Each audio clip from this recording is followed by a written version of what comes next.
നമസ്കാരം. ലോക്സഭാ തെരഞ്ഞെടുപ്പിലെ തൃശൂരിലെ ബി.ജെ.പി. സ്ഥാനാർത്ഥി സുരേഷ് ഗോപിയുടെ വിജയത്തിന്റെ അലയൊലികൾ ഇനിയും തീർന്നിട്ടില്ല. പാർട്ടി ഭേദമില്ലാതെ ജനകീയ മുഖമുള്ളതുകൊണ്ട് തന്നെ CPM-ന്റെയും കോൺഗ്രസിന്റെയും ഒക്കെ വോട്ട് നേടിയാണ് സുരേഷ് ഗോപി തൃശൂരിൽ വലിയ വിജയം നേടിയത്. നല്ലത് കണ്ടാൽ അത് ഏതു പാർട്ടിയാണെങ്കിലും പ്രശംസിക്കാൻ മടിയില്ലാത്ത ആളാണ് സുരേഷ് ഗോപി. രാഷ്ട്രീയത്തിനപ്പുറത്ത് സമൂഹത്തിലെ സുരേഷ് ഗോപിയുടെ ഇടപെടലുകളാണ് അദ്ദേഹത്തിന്റെ ജനകീയതയ്ക്ക് കാരണം. സുരേഷ് ഗോപിയുടെ വിജയത്തോടെ തൃശൂരിൽ പുതിയ രാഷ്ട്രീയ നീക്കങ്ങൾക്ക് സാധ്യത തെളിയുന്നു എന്ന വിവരമാണ് ഇപ്പോൾ പുറത്തുവരുന്നത്. Thrissur corporation mayor MK Varghese അടുത്ത തെരഞ്ഞെടുപ്പിൽ BJP-യിലേക്ക് പോകും എന്ന തരത്തിലുള്ള അണിയറ വർത്തമാനങ്ങൾ ഏറെ നാളായി കേൾക്കുന്നുണ്ട്. മേയർക്കെതിരെ തൃശൂരിൽ CPI തന്നെ പരസ്യമായി വിമർശനം ഉന്നയിക്കുന്ന സാഹചര്യവും ഉണ്ടായിരുന്നു. ഇപ്പോഴിതാ മേയറും സുരേഷ് ഗോപിയും തമ്മിലുള്ള അടുപ്പം വീണ്ടും ചർച്ചയാവുകയാണ്.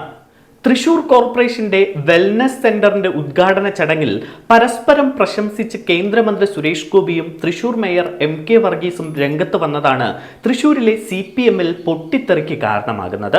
തൃശൂർ അയ്യന്തോളിൽ നടന്ന കോർപ്പറേഷന്റെ അർബൻ ഹെൽത്ത് ആൻഡ് വെൽനസ് സെന്ററിന്റെ ഉദ്ഘാടന ചടങ്ങിനിടെയാണ് മേയറെ പ്രശംസിച്ചുകൊണ്ട് സുരേഷ് ഗോപി വീണ്ടും രംഗത്തെത്തിയത്. തന്റെ രാഷ്ട്രീയത്തിൽ നിന്ന് വ്യത്യസ്തമായ രാഷ്ട്രീയമാണെങ്കിലും ജനങ്ങൾക്ക് വേണ്ടി തന്റെ ഫണ്ട് വിനിയോഗിച്ച മേയറെ ആദരിക്കാനും സ്നേഹിക്കാനും മാത്രമാണ് തോന്നുന്നത് എന്നാണ് സുരേഷ് ഗോപി ചടങ്ങിനിടെ പറഞ്ഞത്. മേയർക്ക് എതിര് നിൽക്കുന്നവർ ആരാണ് എന്ന് നിങ്ങൾക്കറിയാമെന്നും അവരെ ജനങ്ങൾ കൈകാര്യം ചെയ്താൽ മതിയെന്നും സുരേഷ് ഗോപി വ്യക്തമാക്കി. മേയർ സുരേഷ് ഗോപി അടുപ്പത്തിനെതിരെ CPI രംഗത്ത് വന്ന പശ്ചാത്തലത്തിൽ കൂടിയായിരുന്നു സുരേഷ് ഗോപിയുടെ പ്രസ്താവന.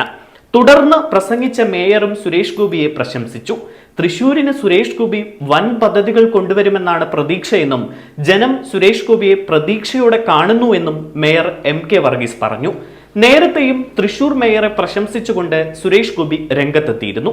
MK വർഗീസ് എന്ന ഒറ്റയാളുടെ പിൻബലത്തിൽ LDF ഭരണം കൈയാളുന്ന തൃശൂരിൽ മേയർക്ക് BJP-യുമായി അടുപ്പം കൂടുതലാണ് എന്ന് CPI-ക്ക് പരാതി നേരത്തെ തന്നെ ഉണ്ടായിരുന്നു. തെരഞ്ഞെടുപ്പ് ഘട്ടത്തിൽ സുരേഷ് ഗോപി മേയറെ കണ്ട് വോട്ട് ചോദിച്ചതും അന്ന് മേയർ നടത്തിയ പ്രശംസയും ചില്ലറയൊന്നുമല്ല ജനങ്ങളിൽ ആശയക്കുഴപ്പമുണ്ടാക്കിയത്. കനത്ത തോൽവിക്ക് പിന്നാലെ മേയർക്കെതിരെ നിശിത വിമർശനം CPI കമ്മിറ്റികളിൽ ഉയരുകയും ചെയ്തു. LDF സ്ഥാനാർത്ഥി VS സുനിൽകുമാർ മേയർക്കെതിരെ നിലപാടെടുക്കണമെന്ന് പരസ്യമായി പറയുകയും ചെയ്തു. CPM ഇടപെട്ട് ഇരുകൂട്ടരെയും അനുനയിപ്പിച്ച് കാര്യങ്ങൾ മുന്നോട്ട് കൊണ്ടുപോകുന്നതിനിടെയാണ് വീണ്ടും സുരേഷ് ഗോപിയും മേയറും പരസ്യ പ്രകീർത്തനവുമായി രംഗത്തെത്തിയത്. അടുത്ത നിയമസഭാ തെരഞ്ഞെടുപ്പിൽ മേയർ BJP ടിക്കറ്റിൽ മത്സരിക്കുമെന്ന അഭ്യൂഹവും തൃശൂരിൽ ശക്തമാണ്. സുരേഷ് ഗോപിയുടെ വിജയത്തോടെ തൃശൂരിൽ അടിത്തറ കൂടുതൽ ശക്തിപ്പെടുത്താനുള്ള നീക്കങ്ങൾ BJP നടത്തുന്നുണ്ട്. അതിന്റെ ഭാഗമായി കോൺഗ്രസിലെയും CPM-ലെയും പല നേതാക്കളും BJP-യിലേക്ക് എത്തുമെന്ന സൂചനകളുമുണ്ട്. അതേസമയം തൃശൂരിന്റെ വികസനത്തിന് വേണ്ടി വൻ പദ്ധതികളാണ് സുരേഷ് ഗോപി പ്ലാൻ ചെയ്യുന്നത് എന്നാണ് വിവരം. വ്യക്തവും സമഗ്രവുമായ ഒരു വികസന പദ്ധതി തന്നെ അദ്ദേഹം തൃശൂർക്കാർക്ക് വേണ്ടി ആവിഷ്കരിക്കുന്നുണ്ട്.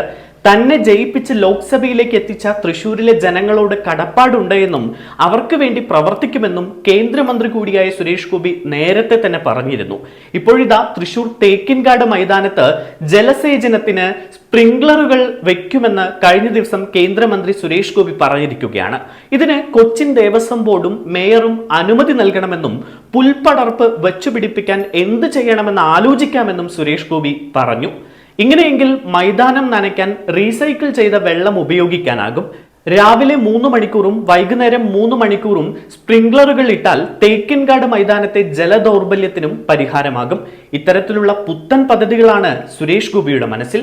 കൂടുതൽ വാർത്തകൾക്കും വിശേഷങ്ങൾക്കും ഈ ചാനൽ സബ്സ്ക്രൈബ് ചെയ്യുക.